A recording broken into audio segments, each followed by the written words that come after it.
오늘 우리에게 주신 하나님의 말씀은 신명기 30장 11절에서 14절까지의 말씀입니다.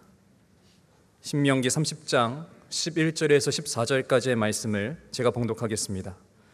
내가 오늘 내게 명령한 이 명령은 내게 어려운 것도 아니요 먼 것도 아니라 하늘에 있는 것이 아니니 내가 이르기를 누가 우리를 위하여 하늘에 올라가 그의 명령을 우리에게로 가지고 와서 우리에게 들려 행하게 하려 할 것이 아니요 이것이 바다 밖에 있는 것이 아니니 내가 이르기를 누가 우리를 위하여 바다를 건너가서 그의 명령을 우리에게로 가지고 와서 우리에게 들려 행하게 하려 할 것도 아니라 오직 그 말씀이 내게 매우 가까워서 내 입에 있으며 내 마음에 있은즉 내가 이를 행할 수 있느니라. 아멘. 여러분들은 오늘처럼 이렇게 주일날 교회 나오실 때에 어떤 마음을 가지고 나오세요? 제가 짐작할 때는 한 주간 동안 하나님께서 주신 여러 가지 은혜들 감사하는 마음, 밖에 나가서 힘든 일도 많고 이리 치고 저리 치고 상처도 받고 또 불순종도 하고 그럼에도 불구하고 하나님이 지켜주시고 은혜도 주시고 만져주시고 그리고 주일날 이렇게 나오게 어쨌든 해주셔서 감사하는 마음, 그리고 교회가 하나님께서 살아계셔서 우리 모두를 하나로 이렇게 모으시잖아요. 이 시간에 개인적으로도 하나님 만나고 예배하지만 여러 사람이 이렇게 함께 주의 백성들이 모였을 때 하나님께서 특별한 임재가 있거든요. 여기에 혼자 있을 때는 결코 누릴 수 없고 느끼지 못하는 하나님의 특별한 은혜가 있어요. 임재가 있어요. 하나님 만날 것을 기대하면서 오시지 않을까, 제 생각은 그렇습니다. 그런데 그것만 있는 것은 아니고 또 나오면서 하나님 뜻대로 말씀대로 살지 못한 그것에 대한 좀 미안한 마음, 죄송한 마음, 이것도 동시에 갖고 이 자리에 오시지 않을까. 그러니까 늘 예배 시간 첫 부분에 아까도 우리가 했습니다. 감사와 회개의 기도를 먼저 해요. 우리 장로님들도 여기서 대표 기도 할 때 들어보면 대부분 장로님들이 하나님 참 이렇게 못 살고 저렇게 또 불순종하고 지키지 못하고 회개의 기도를 늘 먼저 하세요.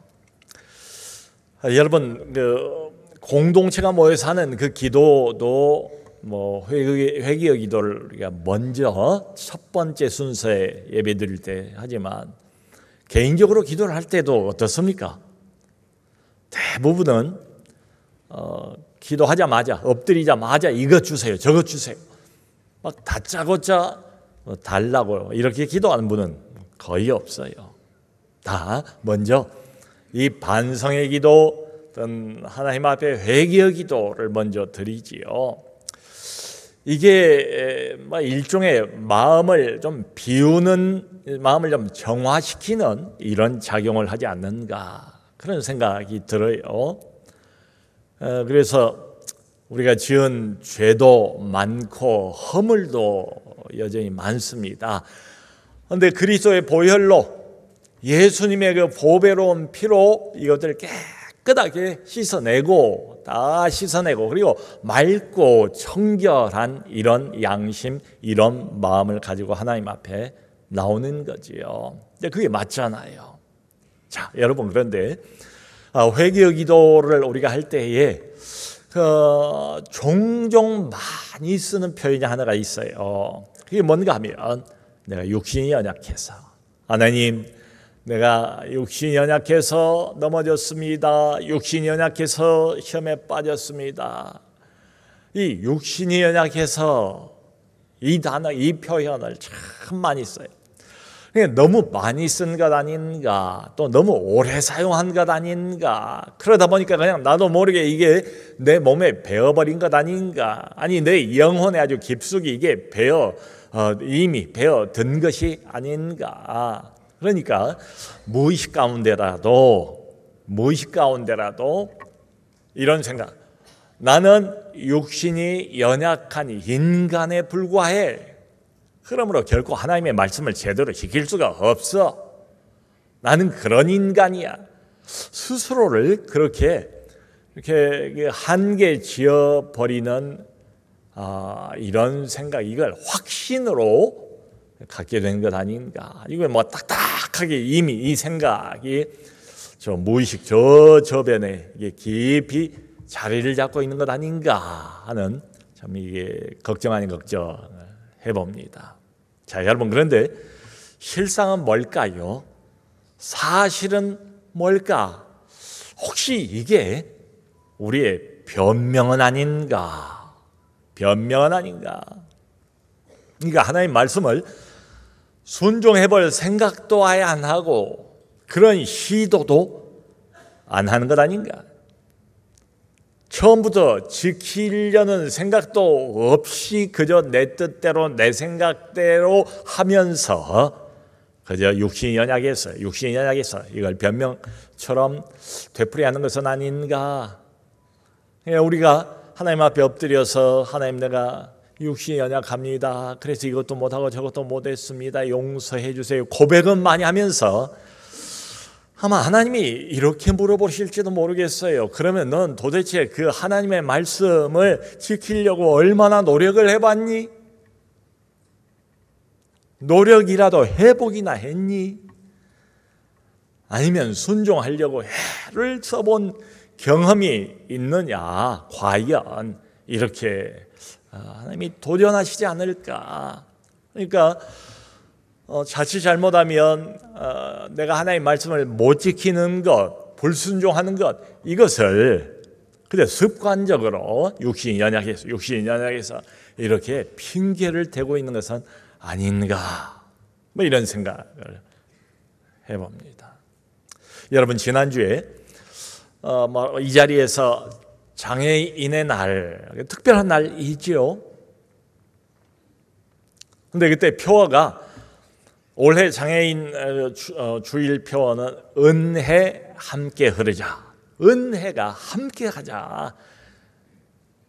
장애인들과 함께 가자, 이 말이죠.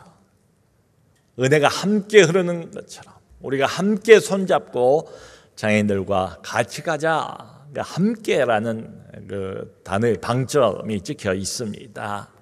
자, 그런데 진짜로 이게 함께가 되려면, 이게 가능해지려면 장애인들만 가지고는 안 돼요. 우리들, 여기 있는 모든 성도님들, 비장애인들의 진짜 도움, 섬김, 이게 필요해요. 그래서 지난주에 참 아주 감동적인 동영상 하나를 제가 봤어요. 저에게 오신 지 얼마 안 되신 것 같아요. 근데 이분이 원래부터 무슨 종교에 관심이 있거나 이렇게 믿는 사람 아닙니다. 근데 아이가 발달장애 아이 하나를 키우고 있어요. 그러니까 그 아이 때문에 결국 엄마가 교회 나오게 된 거지요. 아는 지인을 통해서 우리 교회에 있는 함께하는 앙상블 소개를 받았대요. 아이를 위해서 온 거예요. 그 아이가 와서 함께하는 앙상블 그 안에서 첼로를 맡게 됐습니다. 첼로. 뭐 전혀 생각도 못 해보고 이런 걸 이 아이가 과연 하려나 뭐 이런 기대도 없었겠지요.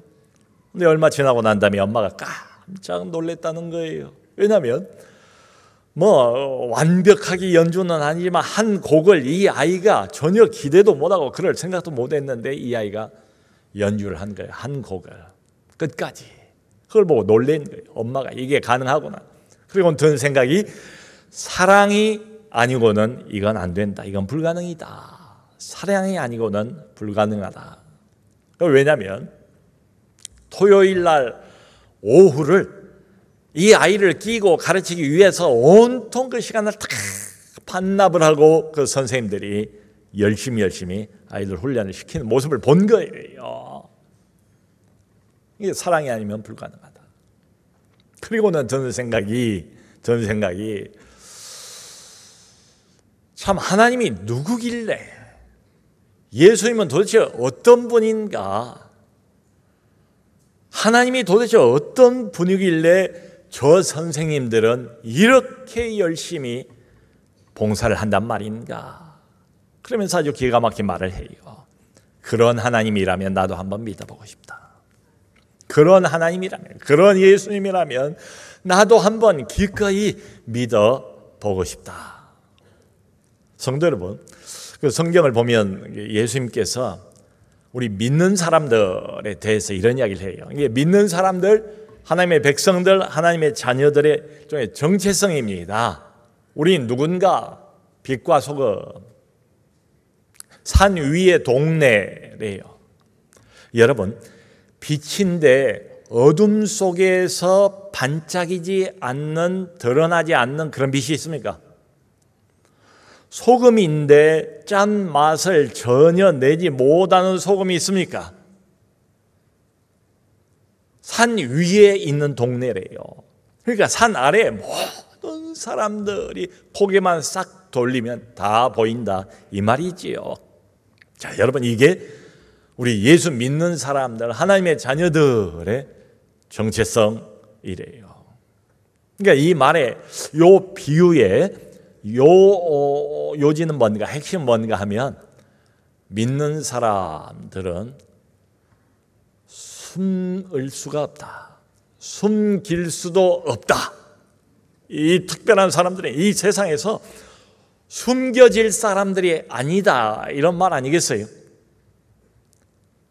믿는 사람들은 세상으로부터 주목을 받게 되고, 자연스럽게 우리가 나를 드러내고 과시하고 이러려고 하는 게 전혀 아니고, 하나님을 믿는 백성의 어떤 특별한 삶의 방식 때문에, 가치관 때문에, 행동 양식 때문에 다른 주변에 믿지 않는 사람들의 주목을 받게 되고, 그리고 그 사람들에게 우리가 모종의 어떤 영향력을 끼친 사람이라는 거예요. 어떤 영향력을 계속해서. 그 예수님께서 부활하신 뒤에 제자들에게 나타나셔서 이런 말씀을 하세요. 아버지께서 나를 세상에 보내신 것 같이 나도 너희를 보내노라. 하나님 아버지께서 나를 세상 한복판, 어둠 한복판, 죄의 한복판으로 보내신 것처럼 나도 너희를 보내노라. 여러분, 예수님께서 제자들을 어디로 보내시겠어요? 저기 산속으로 보내시겠습니까? 저기 무인도로 보내시겠습니까? 저기 수도원으로 보내실까요? 그런 게 아니지요. 세상으로 많은 사람들 북적거리면서 지금도 이리 치고 저리 치고 잔뜩 죄만 지으면서 살고 있는 그 세상 한복판으로 나도 너희를 보내노라.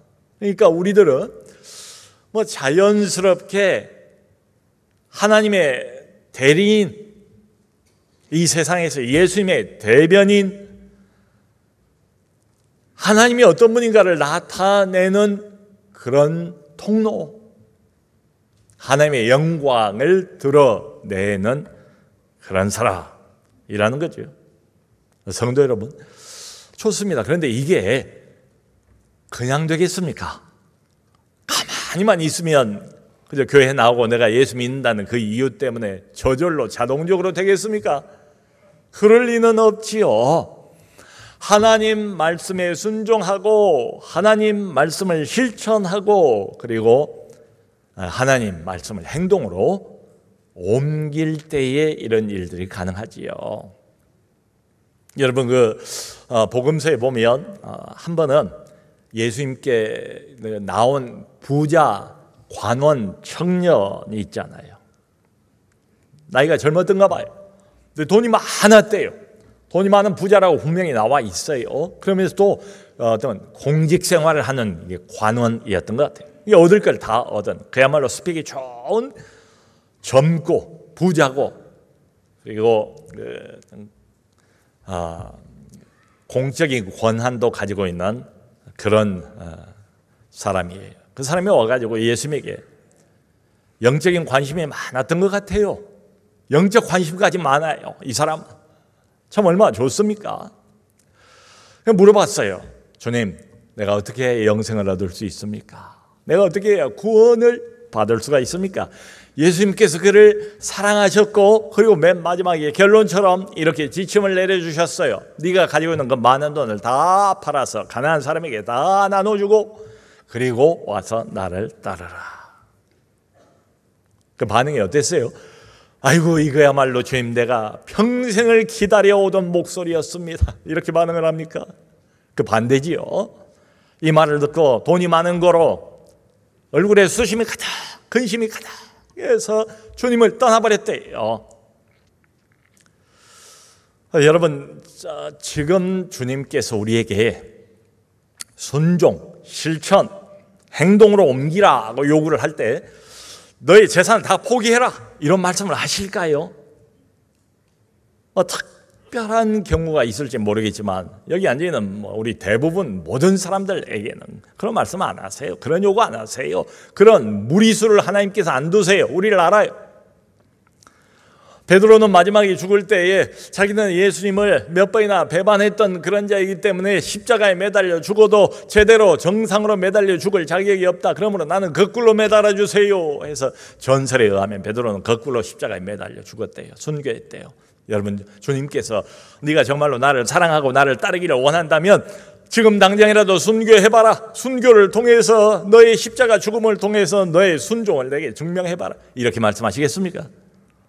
무슨 특별한 어쩌다가 그런 상황이 올 수도 있겠지요. 근데 여기 있는 우리 모두에게 주님께서 당장에 순교를 요구하거나 그럴 리가 전혀 없어요. 자, 그러면 아무것도 안 해도 된단 말입니까? 그건 전혀 아니잖아요. 그러니까 내가 할 수 있는 범위 내에서 내가 할 수 있는 범위, 그만큼은 순종해야 되고 실천해야 되고, 그리고 하나님의 말씀을 행동으로 옮겨야 맞지요. 이게 예수 믿는 사람답지 않습니까? 지난주 장애인 주일에 저희 교회 아닌 다른 교회에 어떤 장로님께서 여러분들 좋아하시는 호두 과자를 무려 6,000알이나 기증을 해 주셨어요. 무료로. 그런데 이분이 누군가 알아보니까 우리나라에서 거의 최초로 호두 과자를 만드는 기계를 제작해서 여기저기 납품을 하는 그런 장로님이세요. 6,000알이면 굉장히 많거든요. 그러니까 예배 참석하는 모든 성도님들 다 드리지를 못했어요. 식당에서 식사를 하신 성도님들에게는 2알씩, 그리고 모든 장애 부서 우리 장애인 친구들과 부모님들에게는 4알씩, 그 6,000개를 2알, 4알로 예쁘게 포장을 하느라고 또 많은 교사들이 오랜 시간 동안 수고를 많이 했어요. 아마 여기 드신 분들도 있을 거예요. 얼마나 맛있었습니까? 그런데 그 장로님께서 상당히 많은 분량이지만 경제적인 이득 이런 걸 조금도 생각을 안 하신 거예요. 오직 이것만 생각하신 것 같아요. 장애인을 위한 섬김으로 생각을 하는 거죠. 장애인들을 위한 섬김으로, 호두과자 섬김, 교회를 위하는 일로 생각을 하는 거예요. 이게 하나님을 기쁘시게 하는 일로 생각을 하는 거예요. 자기가 할 수 있는 범위에서 할 수 있는 일을 이렇게 한 거예요. 그러니까 이 호두과자를 기증하는 것에 의미를 부여하신 겁니다. 이 장로님께서는 이 호두과자가 만일 장애인의 날에 등장을 한다면 이게 얼마나 큰 도움이 될까, 얼마나 큰 기여를 할 수 있지 않을까, 보탬이 될 수 있지 않을까, 그래서 거기에 의미를 부여를 한 거지요. 성도 여러분, 지난주 이 시간에 바로 이 자리에 나와가지고 참 여러분들 앞에서 악기도 연주를 하면서 찬양을 했던 우리 함께한 앙상블 다 기억나실 거예요. 얼마나 아름다웠습니까? 장애인들과 비장애인들이 함께 하나가 되어서 완벽한 어떤 조합을 이루는 오직 하나님의 교회와 은혜 안에서만 우리가 보고 이렇게 참 감상할 수 있는 그런 귀한 시간 아니었습니까? 그때 불렀던 찬양 기억나세요? 이거 꽤 유명한 많이 부른 찬양이에요. 제목이 은혜입니다. 처음 시작이 이래요. 내가 누려왔던 모든 것들이, 내가 지나왔던 모든 시간이, 내가 걸어왔던 모든 순간이 당연한 것 아니라 은혜였어. 은혜, 하나님의 은혜를 노래했어요. 이것도 저것도 불편한 우리 장애인 친구들이 나와가지고 이게 당연한 게 아니다. 이게 그저 되어진 게 아니다. 다 하나님의 은혜다 하면서 그 사람들이 자기들 입으로 하나님의 은혜를 찬양하는 모습을 보니까 더 마음에 와 닿지 않았습니까? 여러분, 그런데 그날 그 장애인 친구들만 여기 있었던 건 아니잖아요. 우리 비장애인 돕는 사람들이 누구는 옆에 서서 노래를 같이 불러주고, 누구는 또 악기를 다루는데 옆에서 같이 그것을 도와주고, 그리고 또 여기 농아인들을 위한 수어 찬양단이 한 10명 이상 되는 것 같아요. 우리 비장애인 수어 찬양단이 그 가사 내용에 맞추어서 다 그 수어를 또 선을 보이지 않았습니까? 이 사람들이 왜 이러는 걸까요? 왜 시간들이요, 왜 마음들이요, 왜 에너지까지 다 여기다 쏟아붓는 걸까요? 이 일에 의미를 부여하는 거죠. 하나님의 말씀, 하나님의 원하시는 대로 순종하기 위해서 이 의미를 붙이는 거예요. 하나님의 말씀, 하나님의 요구에 대한 순종의 의미. 여러분, 그런 말을 하지 않습니까? 인생은 뭐냐? 인생은 의미의 연속이다. 사람은 어떤 존재인가? 사람은 동물이 아니잖아요. 동물이 아니므로 사람은 늘 밥만 먹고 사는 존재가 아니라 의미를 먹고 사는 존재가 사람이다. 보람을 먹고 사는 존재가 바로 사람이다. 그 말이 맞잖아요. 자, 이렇게 보면 예수를 믿는다, 하나님을 믿는다, 신앙생활 한다, 이게 무슨 말일까? 적어도 이건 아닐 것 같아요. 나 혼자 이 땅에서 이제 하나님 은혜를 받았으니까 이 은혜 받고 잘 믿고 잘 살다가 복 많이 받다가 나중에 죽어서 천당 가는가? 이건 아니라고 생각을 해요. 이런 관점에서 어떤 사람이 신앙생활을 시작했다, 예수를 믿는다, 하나님을 믿는다, 하나님의 자녀가 되었다, 그 말은 의미가 바꿔졌다, 그 뜻입니다.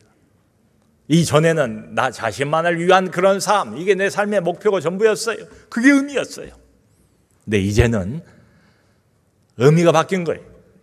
하나님을 위한 삶, 내 인생의 진정한 주권자가 되시고 왕이 되시는 하나님을 섬기는 삶, 바뀌어진 거예요. 그 하나님을 섬기는 그 삶이 눈에 보이는 형태로 나타나는 것이 남을 위한 봉사, 또 섬김, 그렇습니다. 바뀌어진 거예요. 여러분, 우리가 아까 읽은 이 본문 말씀은 신명기서 30장 모세의 마지막 설교입니다. 신명기서 전체가 다 그 유명한 모세, 하나님의 종 모세의 3편의 설교로 되어 있어요. 근데 그 마지막 설교, 우리가 읽은 본문 내용이 모세는 가나안 땅 못 들어가요. 하나님이 그렇게 이미 말씀하셨어요. 그러니까 지금 이 마지막 설교에서 자기가 못 들어갈 걸 알아요. 그러니까 거의 다 왔어요. 약속의 땅, 젖과 꿀이 흐르는 가나안 땅, 지난 40년 동안 고생하면서 광야길을 걸어서 여기까지 온 거예요. 그 리더가 모세입니다. 근데 못 들어간다고 말씀하셨으니까 얼마나 마음이 안타깝겠어요. 그래서 저 멀리 가나안 땅을 바라보면서 한편으로는 40년 지나온 과거를 뒤돌아보면서 지금 마지막 유언과 같은 설교를 하는 거예요. 온 마음을 다 담아서 뒤를 돌아다보며 앞을 내다보며 얼마 안 있으면 이 백성들이 가나안 땅 하나님 약속의 땅으로 들어가서 드디어 새로운 생활을 시작하게 되는데 그때에 벌어질 일들을 예견을 하면서 모세가 그야말로 피를 토하는 것처럼 하는 설교가 아닐까. 이 마지막 설교를 모세가 무슨 책 낭독하는 것처럼 조용조용 조곤조곤 이런 음성으로 말할 리가 없고요. 그야말로 온 마음을 다 담아서 이 설교를 하는 겁니다. 근데 이 모세의 모든 설교 내용을 다 집약하고 요약하고 압축하고 엑기스로 딱 한마디로 만들어 보면 이겁니다. 하나님 말씀에 순종하라. 하나님 말씀에 순종하라. 모세는 시내산 올라가서 십계명도 다 받았지요. 그 외에 아주 구체적인 기타 모든 이 백성들의 삶의 지침, 생활 지침이 될 만한 모든 말씀들을 다 받았어요. 그리고 남김없이 다 하나도 빠뜨리지 않고 다 전했어요. 그리고 그걸 요약하면 이거죠. 하나님 말씀에 순종하라. 실천하라. 자, 그런데 여러분, 제가 왜 이 본문을 오늘 정했는가 하면 이 본문이 좀 특이해요. 하나님 말씀에 관한 내용은 성경에 구약도 많고 신약도 굉장히 많거든요. 근데 모세처럼 오늘 이렇게 이야기를 하는 대목은 없어요. 모세가 뭐라고 말하는가 하면 이 하나님의 말씀은 이해하기 어려운 것이 아니다. 여러분, 이 하나님의 말씀은 신학자가 되어야 제대로 이해할 수 있을까요? 교회 생활한 지 한 10년 이상이 되어야 이 말씀이 무슨 뜻인가 그때 가야 고개를 끄덕이면서 아하 이해할 수 있을까요? 전혀 그게 아니잖아요. 그야말로 남녀노소 빈부귀천 많이 배운 사람이다 못 배운 사람이든 저 시골에서 평생을 농사만 짓고 사는 그런 사람이라 할지라도 하나님의 말씀 그 기본적인 내용 하나님이 뭘 말씀하시는가 이건 충분히 다 이해할 수 있다는 거지요. 이 하나님의 말씀은 전혀 어렵지 않다. 이해할 수 있다. 한 걸음 더 나가요. 이 하나님 말씀은 멀리 있지 않다. 아이고 하나님 말씀이 너무 멀리 있어서 와닿지를 않고 내가 그 말씀을 만나본 적이 없어서 나는 말씀을 못 지켰습니다. 이러지 말라는 거지요. 하나님 말씀은 절대로 멀리 있지 않대요. 그러므로 하늘에 있는 것도 아니고 바다 끝에 바다 저편에 가야 이 말씀을 만날 수 있는 것도 아니다. 하나님 말씀은 매우 가까이 있다. 너희 마음속에 있고 너희 입술에 있다. 하나님 말씀은 늘 너희 가장 가까이 있다. 그러면서 결론이 뭡니까?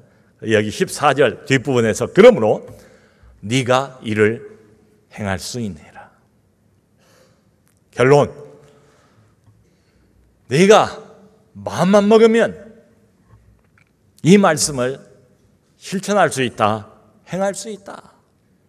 행동으로 옮길 수 있다. 이게 모세 설교의 결론이에요.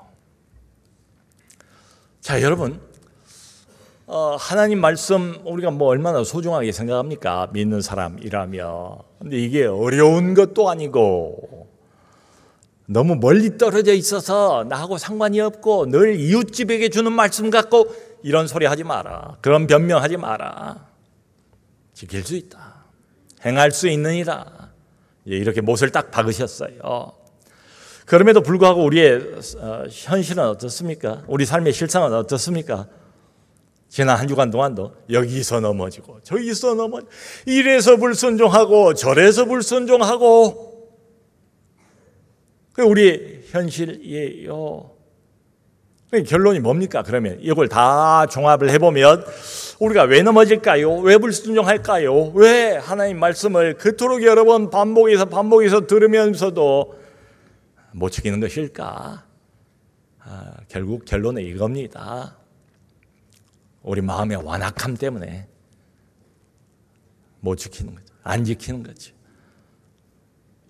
우리의 영적인 둔함 때문에 안 지키는 거죠. 못 지키는 거죠. 또 우리 영적인 게으름 때문에 알면서도 외면하는 거죠. 안 지키는 거죠. 그러니까 못 지키는 거지요. 자, 그러니까 달리 보면 이 하나님의 말씀이라는 것은 모세가 분명히 말했잖아요. 거짓말하고 있는 건 아닐 것 아닙니까? 이건 이해하기 어려운 것도 아니고 네가 잘 알고 있고 멀리 있는 것도 아니고 늘 가까이 있다. 그러니까 정말 이 하나님의 말씀 순종하는 걸 중요하게 생각하고 여기에 우선적인 가치를 둔다면, 그리고 우리 안에는 모세 시대하고 다르잖아요. 성령께서 계시잖아요. 이걸 돕잖아요. 성령을 의지하여서 이 말씀을 지키려고 노력만 하면 상당한 부분, 상당한 정도를 지킬 수 있다. 이런 말이죠. 이걸 지키기 위해서는 이 말씀 순종의 중요성의 의미를 부여해야 돼요. 여러분, 우리나라 시인 중에 김춘수 씨의 유명한 꽃이라는 시가 있습니다. 그 첫 부분이 이래요. 내가 그의 이름을 불러주기 전에는 그는 다만 하나의 몸짓에 지나지 않았다. 내가 그의 이름을 불러주었을 때 그는 나에게로 와서 꽃이 되었다. 예전에 우리가 학교 다닐 때 교과서에 아마 나왔던 시 같아요. 유명한 시입니다. 시답게 알 것도 같고 모를 것도 같고 뭔가 좀 심오한 의미가 숨어 있는 것처럼 이렇게 느낌이, 그러지 않습니까? 근데 분명한 건 이거예요. 그게 어떤 대상이든 어떤 물건이든 사물이든 사람이든 내 바로 옆에 있어요. 멀지 않아요. 가까이 있어요. 그래도 그것을 인식하지 못하면 있으나 마나예요. 안 그렇습니까? 그걸 느끼지 못하고 인식도 못하고 기억도 못해요. 그러니까 있는지 없는지도 모르는 거예요. 그러면 있으나 마나지요. 안 그렇습니까? 근데 그 대상을 인식하고 그 대상을 느끼고 소중히 여기고 거기에 이름을 붙여 주었을 때, 의미를 부여했을 때 비로소 그게 내게 가까이 와 닿았다. 그리고 내게 그 소중한 아름다운 꽃이 되었다. 이런 이야기입니다. 우리 인생살이에서 제일 중요한 일 중에 하나가 이거 아닐까 싶어요. 의미를 부여하는 이런 작업 말이죠. 그 예전에 캐스트 어웨이라는 미국 영화가 있었습니다. 요즘도 명절 때 같은 데 보면 가끔 이렇게 해주더라고요. 근데 거기 보면 주인공이 어느 그 큰 회사의 높은 간부직이에요. 관리를 담당하는 간부직이에요. 근데 급한 일 때문에 비행기를 타고 가다가 그 비행기가 이제 사고가 났어요. 그래가지고 죽고 사람들은 자기 혼자 남았어요. 근데 어느 무인도에 표류를 하게 됐습니다. 무인도에 떨어지게 돼요. 거기서 무려 4년, 장구한 세월 4년, 거기서 막 극단적인 선택을 시도도 해보려고 하다가 별 에피소드가 많아요. 안 그러겠어요? 갑자기 이제 모든 게 달라져 버린 거지요. 나 홀로 무인도에 4년이니까. 근데 거기서 참 인상적인 게, 이 주인공이 어쩌다 보니까 이제 무슨 물건 없나, 도움이 될 만한 뭐 없나 이게 찾다 보니까 배국공 하나를 발견하게 돼요. 배국공. 그 배국공에다가 사람 얼굴을 그려요. 그 이름까지 붙여요. 의미를 부여하는 거지요. 윌슨이라는 이름입니다. 배국공 윌슨이 됐어요. 근데 사람이에요. 그 4년 동안 아무도 없는 무인도에서 이 배국공 윌슨이 이 주인공의 친구가 됩니다. 동반자가 됩니다. 위로자가 됩니다. 거의 날마다 윌슨하고 대화도 하고 별별 이야기를 다 해요. 인생 상담자가 됐어요. 그러다가 나중에 탈출을 시도하다가 바다로 나갔는데 너무 큰 파도에 이 윌슨이 파도에 이게 휩쓸려서 떠내려가는 이 장면, 그리고 결국 윌슨을 못 찾아요. 그 앞에서 막 주인공이 울부짖는 장면 생각이 나요. 여러분, 이게 뭐라고요? 객관적으로 보면 이게 배국공 하나 아닙니까? 하찮은. 별것도 아니에요. 아무것도 아니에요. 근데 왜 이럴까요? 이 주인공이 거기에다가 의미를 부여하는 거예요. 의미를 부여하는 거예요. 자기 인생을 건 거예요.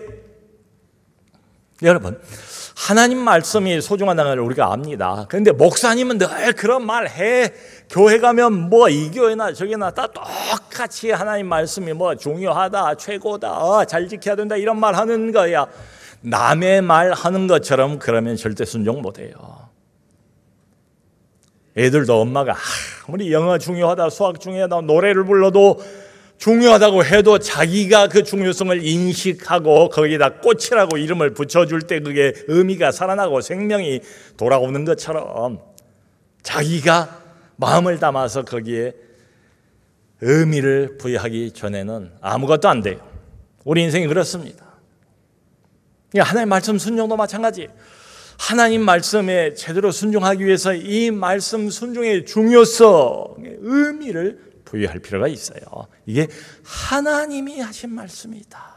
하나님이 나에게 말하자면 정면으로 1대1로 누구야 이 말 좀 지켜주라 라고 하나님께 내게 요구하시는 것이다. 이게 하나님을 기쁘게 해드린 일이다. 의미를 거기 부여할 필요가 있습니다. 그리고 우리의 삶의 현장에서 말씀 순종하면서 누구를 돕고 누구를 세우고 그것도 얼마나 의미가 있습니까? 그래서 의미를 부여할 필요가 있습니다. 성도 여러분, 우리가 하나님 말씀을 지킬 선한 의지, 약간의 선한 의지와 거기에 따르는 약간의 희생, 이것만 감수할 자세가 되어 있다면 얼마든지 많은 일을 할 수가 있습니다. 많은 사람들을 도울 수가 있어요. 성도 여러분, 참 희한한 것은 이 하나님 말씀은 다른 진리하고 다르잖아요. 이게 무슨 자연, 과학, 아까 뭐 AI 이야기도 나왔는데 무슨 컴퓨터 여기도 진리가 있고 원리가 있거든요. 근데 이건 우리 영혼을 다루는 진리 아닙니까? 이 하나님의 이 진리의 말씀은 특징이 실천을 할 때, 실천을 해볼 때만 비로소 이게 그렇구나, 진짜 이게 진리로구나 실감을 할 수가 있어요. 우리가 지금 작정하고 전진하고 있는 새생명 축제, 한 영혼을 위한 기도도 마찬가지입니다. 원리가 똑같아요. 정확히 동일합니다. 그러니까 행동 실천, 그 이름 석자를 작정 카드에 적고 그것을 내는 실천과 행동, 이게 필요해요. 그래야 본격적으로 마음을 담아서 그 영혼을 위해서 약간의 부담을 가지고 기도하게 되니까 말이지요. 여러분, 전도가 이론입니까? 말로 됩니까? 봉사가 이론입니까? 거기서 그칩니까? 말로만 하면 다 되는 겁니까? 기도가 이론입니까? 아니잖아요. 작지만 실천할 때, 행동으로 옮겨볼 때, 그렇지, 하나님이 말씀하시는 거지.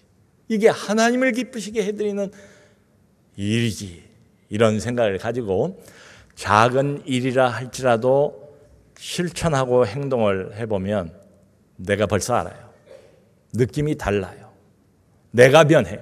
다른 사람 차치하고라도 내가 변해요. 그 얼마 전에 아주 먼 친척이에요. 근데 남편하고 사별을 했어요, 이분이. 이제 거기 장례식장 가서 상같이 방문을 한 거예요. 근데 이분은 다른 종교를 믿고 있어요. 그날 이후로 그분이 마음에 이렇게 걸려요. 여러 사람이 둘러앉아서 참 다른 종교의 다른 그 행위를 하고 있는 걸 바깥에서 이렇게 들으면서 기다리면서 마음에 부담이 생겼어요. 그날 이후로 계속 이분을 위해서 그 가족 전체를 위해서 하나님이 불쌍히 여겨 주옵소서, 자비와 긍휼을 베풀어 주옵소서, 마음 문을 열어 주옵소서, 예수 만나게 하시고 인격적으로 예수 그리스도를 만나고 구원받을 수 있도록 도와주옵소서. 계속 저도 지금 이 가족들을 위해서 기도하고 있습니다. 사랑하는 성도 여러분, 영혼에 대한 관심, 영혼에 대한 사랑 있어요. 있으면 그걸 담아두지 마시고 그걸 여세요. 그걸 표현하세요. 행동으로 또 작은 실천으로 표현하시기 바랍니다. 모쪼록 네가 이를 행할 수 있느니라, 행할 수 있느니라, 이 말씀을 기억하시고 하나님 말씀에 작은 것 하나라도 순종함으로 인해서 우리 하나님을 기쁘게 해드리는 우리 모두가 될 수 있기를 주님의 이름으로 축원합니다.